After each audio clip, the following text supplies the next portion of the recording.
સુરતથી સમાચાર કે જ્યાં જાહેરમાં જન્મદિવસની ઉજવણીના મામલે કાર્યવાહી થઈ। વાયરલ વિડીયોના આધારે સચિન જીઆઈડીસી પોલીસની આ કાર્યવાહી રહી, જ્યાં જાહેરમાં ઉજવણીને મામલે પોલીસે 8 યુવકોની અટકાયત કરી લીધી છે।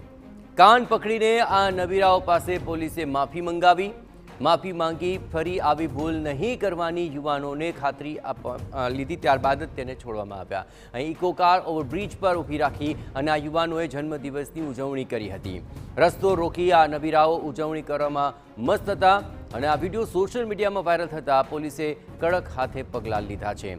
આ બંને તસવીરો આપ જોઈ રહ્યા છો। એક તરફ ઉજવણી ચાલી રહી છે તો બીજી તરફ આ 8 નબીરાઓને પકડીને કાન પકડીને તેમની પાસે માફી મંગાવવામાં આવી અને બાહેધરી પણ લેવામાં આવી કે ફરી આવી ભૂલ તેઓ નહીં કરે। બ્રિજ ઉપર ઇકો કાર ઊભી રાખી છે અને જન્મદિવસની ઉજવણી કરી રહ્યા છે, રસ્તો રોકી લીધો છે। આ પ્રકારે જાહેરમાં ઉજવણી તો કરી, સાથોસાથ તેનો વિડીયો બનાવીને સોશિયલ મીડિયામાં અપલોડ પણ કર્યો હતો અને તેને જ આધારે પોલીસે કાર્યવાહી કરી અને 8 નબીરાઓને પકડી પાડવામાં આવ્યા અને કાન પકડીને માફી મંગાવવામાં આવી હતી। તે બાબતની તસવીરો પણ સામે આવી છે। સાથોસાથ ખાતરી પણ લેવામાં આવી છે કે ફરી આવી ભૂલ તેઓ જાહેરમાં નહીં કરે।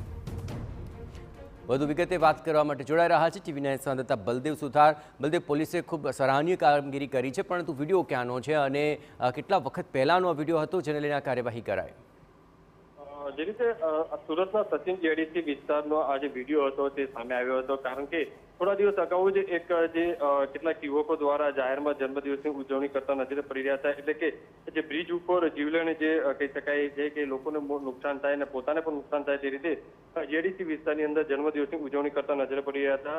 ઇકો કારની અંદર ઓવરબ્રિજ ઉપર આ રીતનું જે વિડીયો વાયરલ થયો હતો અને ત્યારબાદ સચિન જીઆઈડીસી પોલીસને આ વિડીયો હાથ લાગતા સચિન જીઆઈડીસી પોલીસ દ્વારા સીસીટીવી અને ઇકો કારના નંબરના આધારે આજે 8 જેટલા યુવકોની અટકાયત કરી હતી અને 8 યુવકો છે તે માફી માંગતા નજરે પડી રહ્યા છે। કારણ કે જે રીતે જાહેરની અંદર જન્મદિવસની ઉજવણી કરવી એ યોગ્ય નથી, પણ મહત્વની વસ્તુ એ છે છેલ્લા ઘણા સમયથી યુવા વર્ગ છે સોશિયલ મીડિયાની અંદર ફેમસ થવા અથવા તો પોતાના મિત્ર વર્તુળની અંદર અવનવા સ્ટન કરવા માટે આ રીતના જે છે કૃત્ય કરતા હોય છે। એટલે પોલીસ કડકમાં કડક કાર્યવાહી તો કરતી જ હોય છે, પણ આ ખરેખર સરકાર દ્વારા પણ આવો નિર્દેશ લાવવો જરૂરી છે, કારણ કે આ રીતે સોશિયલ મીડિયાની અંદર જે સતત વિડીયો વાયરલ થતા હોય છે। જી બિલકુલ બલદેવ, તમામ ગતિવિધિઓ પર આપ નજર રાખતા રહેજો। તો આવા નબીરાઓ પર રોકથામ લગાવવી અત્યંત જરૂર છે। પોલીસે એ જ મામલે કડક હાથે કાર્યવાહી કરી।